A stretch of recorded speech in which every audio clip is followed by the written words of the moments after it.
is Lady Butler, God's First Lady, putting God first in your life.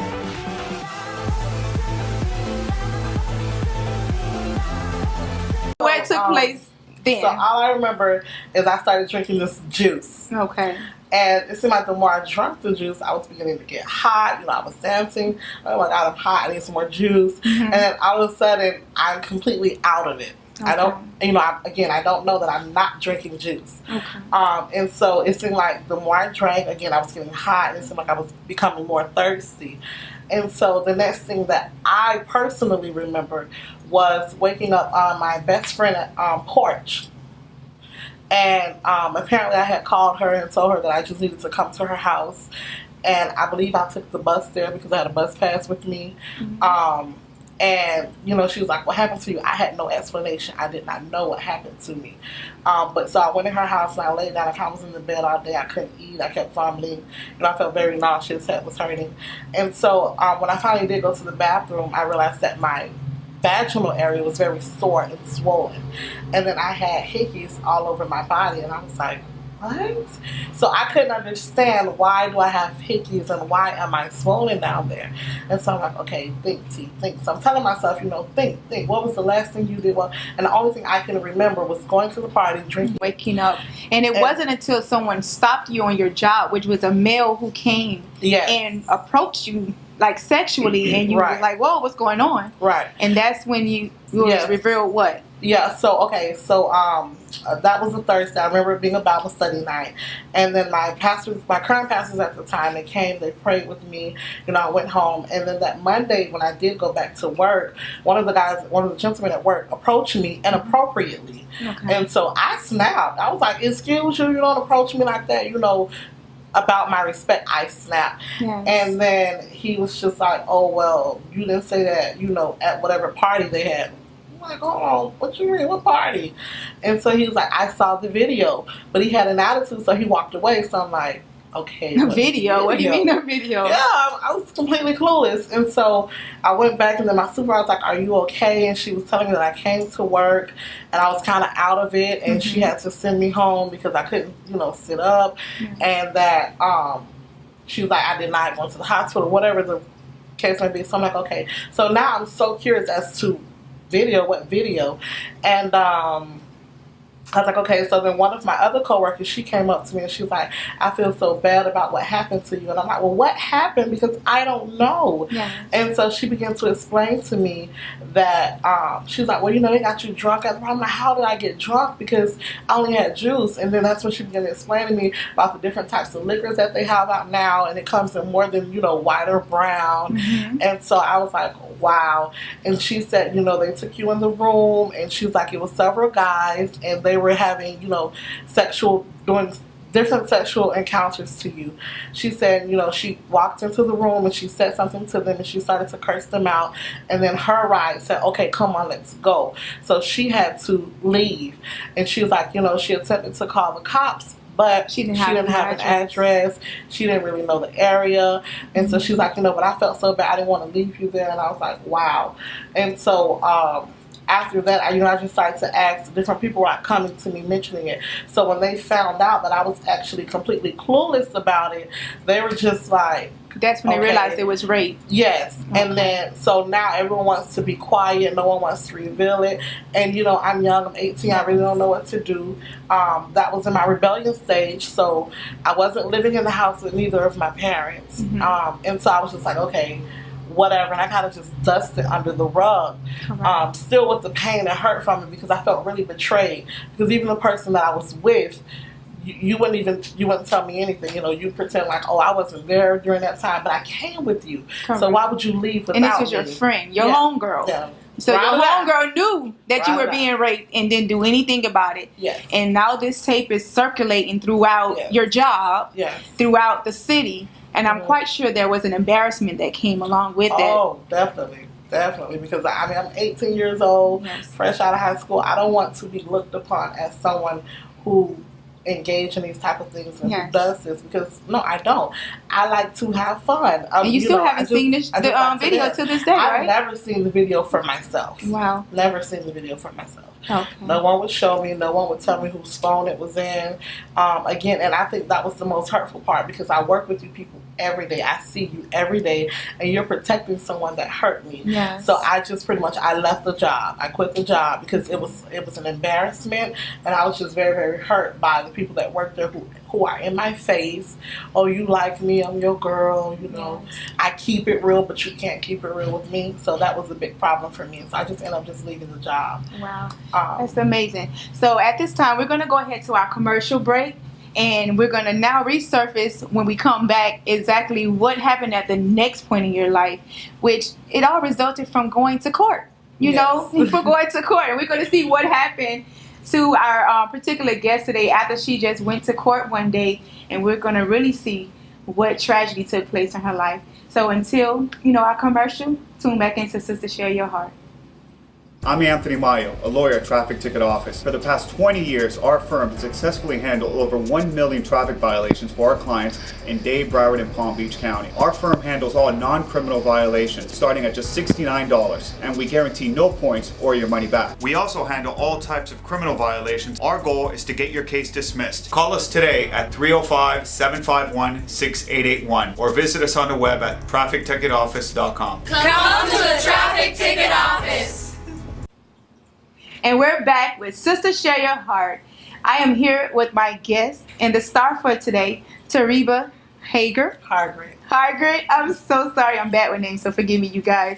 And before we went on our break, she began to discuss with us some things that took place in her life. And we're going to resurface some things. So back to the friendship, and then we're going to go into the court.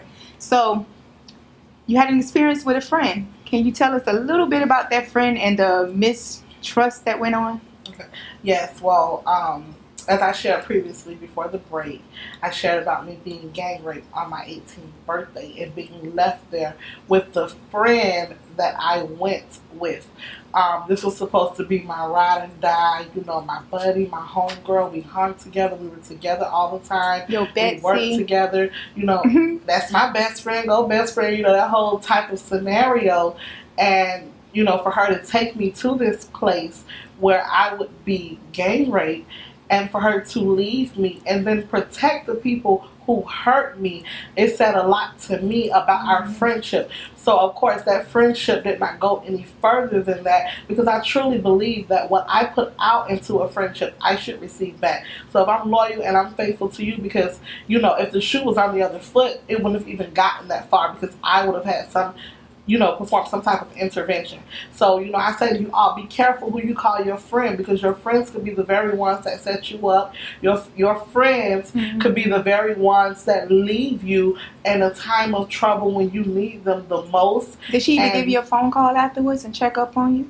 I mean, she did. She called me afterwards, but it was like, hey, how you doing? What we doing tonight? Excuse you? I'm sorry. I do believe you dialed the wrong number. Wow. That's a whole different topic, when it's concerning friends and women, and betrayal. But we want to speed it up because we have a lot that we have to share. So much more that the court. Yes. Let's go to the day of court and you giving blood on that day. Okay. That's perfect. All right. So that particular accident happened in 2005. Now, fast forward to 2007.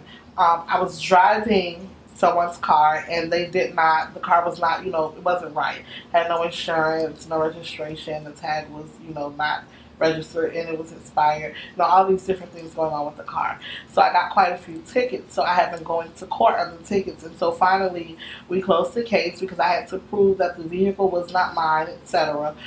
So once all of that was done, we closed the case. And so at the time, I believe that they were in dire need of blood donors, because one of the options that the judge gave me when I told him that, well, I'm not working at the moment and I cannot afford to pay these court costs, he said, okay, well, you can go and you can donate blood. I've never heard of that. Yeah, and so I've never heard of the blood donor van was actually outside, and so they gave you this specific paperwork. Mm-hmm. And if you go downstairs, and this is actually in 2005 when I was going to court, the same year that happened, earlier that year before the rape. But I had been donating blood for maybe like 3 to 4 months, because I think you do like every 3 months prior to the rape, and I was very adamant about donating blood. Even when I was in high school, I used to go on the blood. Every time the blood bank came to my high school, I used to go and donate blood. So it was something that I always did. So when I was always able to. So when